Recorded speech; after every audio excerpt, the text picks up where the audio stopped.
Allez, on pose cette question. Êtes-vous favorable à l'ouverture d'une salle de shoot dans le quartier de la Gare du Nord? Les habitants du 10e arrondissement à Paris sont invités à se prononcer aujourd'hui sur cette question. Une votation populaire, sorte de référendum à l'échelle locale, alors que le gouvernement a déjà donné son feu vert. Il s'agira d'ailleurs de la première salle de shoot en France. Avec nous pour en parler ce matin, le député UMP du 10e arrondissement de Paris. Bonjour, Serge Federbusch. C'est vous qui êtes à l'origine de cette votation.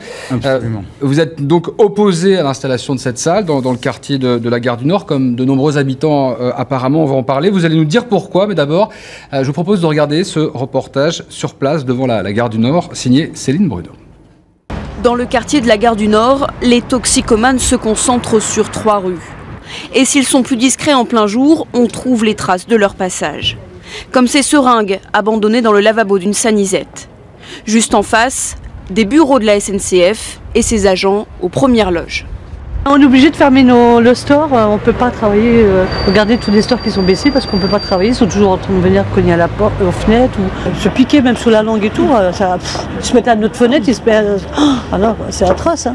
Une voisine, également membre d'une association de quartier, intervient. Elle est favorable aux salles de consommation dans l'intérêt des riverains, mais aussi des drogués. Autant que cette salle de consommation soit implantée dans le quartier, qu'il soit pris en charge et que ça évite justement les problèmes d'intrusion dans les immeubles, voilà, qu'il n'y ait pas d'échange de seringues, que ça soit pris en charge et qu'il y ait aussi un suivi social. À 50 mètres de là, à la sortie du RER, un distributeur de seringues en cours d'approvisionnement. Il y a combien de kits à l'intérieur alors? 260, il y a deux seringues par kit et en tout il y en a 260, c'est pratiquement vide tous les jours. Combien t'en veux? Effectivement, en 5 minutes, 2 personnes repartent avec un kit. La salle de shoot ou salle de consommation parisienne sera implantée dans ce quartier pour être au plus près des plus gros consommateurs. Serge Federbusch avec nous, donc conseiller du 10e arrondissement de Paris. On l'a entendu dans ce reportage, hein, cette femme qui dit « il se pique devant notre fenêtre ». Est-ce que l'instauration d'une salle de shoot, c'est pas un moyen finalement de donner de la tranquillité aux riverains ?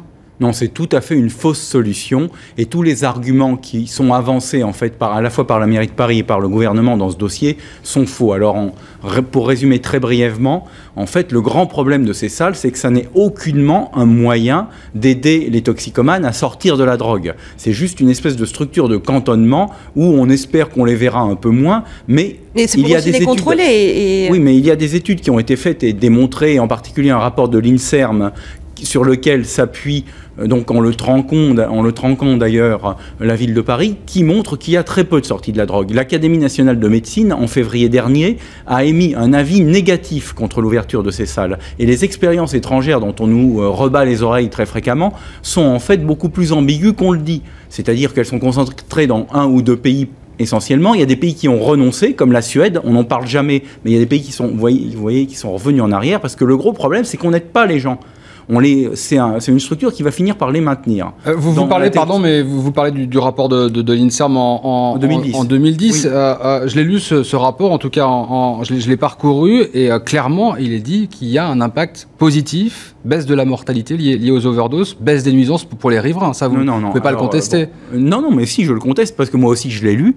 Bon, c'est un rapport qui fait 150 pages à peu près, et qui n'a que quelques pages qui concernent les salles de shoot. Hein, c'est pas. Ouais. Deuxièmement, quand vous prenez dans le détail les différentes mesures, vous voyez par exemple que ce sur quoi j'insiste, c'est-à-dire l'aspect curatif, vous voyez, thérapeutique, n'est pas du tout au rendez-vous. Je ne conteste pas que ça permet effectivement à des gens d'être accueillis dans une structure. Mais ce qui est contestable, c'est que... Attendez, non, mais ce qui est contestable, c'est qu'en réalité, ça ne les aide pas du tout et que l'argent qui est distrait, et il n'y a pas beaucoup d'argent aujourd'hui en France dans ces structures-là, ça sera autant de moins de moyens pour Fernand Vidal, où il y a des salles, où il y a des structures qui aident les toxicomanes à en sortir, pour Marmottan. Vous voyez, il y a des structures. En France, on a une vraie spécificité qui est justement un véritable accompagnement à la sortie de la drogue. Et là, c'est quelque chose qui va en fait distraire les moyens. Mais deuxièmement, il y a aussi dans cette affaire-là quand même une volonté de sortir, enfin d'amoindrir les sanctions. C'est une forme aussi c'est une méthode pour progressivement je dirais, acclimater les gens à la dépénalisation, parce qu'il est évident qu'il va falloir d'ailleurs changer les textes, puisque les textes interdisent pour l'instant. On précise que c'est pour les drogues dures, hein, ils n'ont pas... Bien entendu. Bon. Et puis, alors, on a des déclarations surréalistes. Par exemple, j'ai entendu hier M. Daniel Vaillant, maire du 18e et député de Paris, nous expliquer maintenant, il est favorable à une salle de crack, puisque c'est pas tout à fait les mêmes produits. Alors, qu'est-ce qui va se passer? À chaque fois que les cartels de la drogue vont inventer un nouveau produit, la ville de Paris va dépenser 1, 2 ou 3 millions d'euros pour ouvrir une structure. Vous voyez, il n'y aura pas plus de moyens de contrôle, justement, plutôt que de laisser des dealers qui sont à la vue de tout le monde. Sur la question, justement, du contrôle et de la sécurité. Bon, qui, en fait, pose problème, effectivement, dans le 10e arrondissement.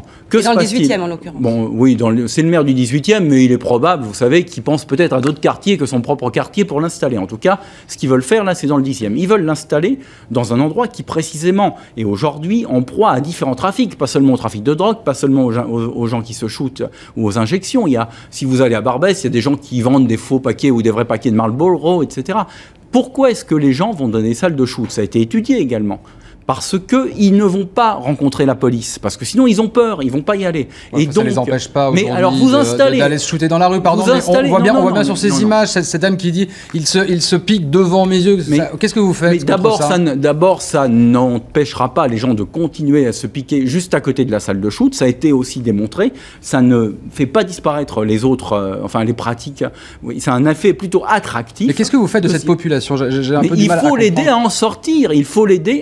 Il faut l'aider à sortir de la drogue, pas à la maintenir en permanence. Les gens ne sortent pas de la drogue avec les salles de shoot. C'est ça qu'il faut comprendre. Ça ne guérit personne. Dernière question, qu'est-ce que vous allez faire du résultat de la votation d'aujourd'hui? Alors la votation populaire, c'est pourquoi? Parce que, en fait, on est dans une imposture de la mairie de Paris. Ils ont tout décidé à l'avance. C'est une concertation à l'épaisseur du trait, comme ils font pour tout d'ailleurs, sur les questions de circulation ou autres. Et donc, pour dénoncer ça, on a rapidement, avec les moyens du bord, organisé cette votation qui permet non seulement aux habitants du 10e, mais à d'autres habitants de Paris aussi, s'ils veulent se déplacer, de donner leur avis, oui ou non, pour l'installation de cette salle de shoot. Et pour nous, c'est un exemple de ce que doit être désormais la démocratie en vue des élections municipales à Paris, avec une véritable parole donnée aux habitants. Merci beaucoup, en tout cas, d'avoir été avec nous. Je rappelle que vous n'êtes pas député, contrairement à ce que j'indiquais au début, mais bien conseiller UMP du 10e arrondissement de Paris. Cette votation, elle a lieu aujourd'hui dans le bar. Voilà, et j'appelle tout le monde à venir, donc bar Rapide du Nord, boulevard de Denain, face à la gare du Nord. Vous vous prononcez. Merci à beaucoup.